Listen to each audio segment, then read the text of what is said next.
आपका पीटीआई में बहुत अहम रोल रहा है, आप उन लोगों में शामिल हैं जिनको पीटीआई के नज़रियाती कारकुन सेनेट में देखना चाहते थे, पार्लियामेंट के फ्लोर पे देखना चाहते थे, लेकिन ये नहीं हो सका और वजूहात सबको पता है कि क्यों नहीं हो सका। और आहिस्ता आहिस्ता जो नज़रियाती थे पीटीआई के वो सारे ही अलग हो गए। उसमें सिर्फ 9 मई का रोल नहीं है, पीटीआई के कुछ इंट्रा पार्टी इशूज़ का भी रोल था। अब पीटीआई जिस नहज पे है और जितनी पोलराइजेशन बढ़ गई है, पीटीआई के पास कोई सलूशन क्यों नहीं है नज़र आता एहतजाज या मोबिलाइज करने के अलावा, और वो भी कोई ख़ास इफ़ेक्टिवली नहीं कर पाते? क्या वजह है? इस तरह तो स्टेबलाइजेशन नहीं आएगी।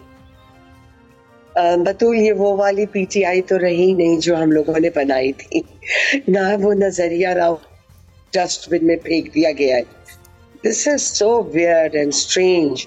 और मैं ये समझती पहली बात तो if I speak for myself, अल्लाह का बहुत करम है कि मैं इनसे 2018 में इनके पावर में आने से पहले अलग हो गई थी, क्योंकि मैं कभी इस किस्म की मुनाफकत, झूठ, इस किस्म की गालन गलौज और जो आज पीटीआई के हालात हैं, मैं कभी इसका हिस्सा नहीं बन सकती थी। तो बड़ा अल्लाह का करम है कि उसने मुझे बचा लिया इन तमाम चीज़ों से।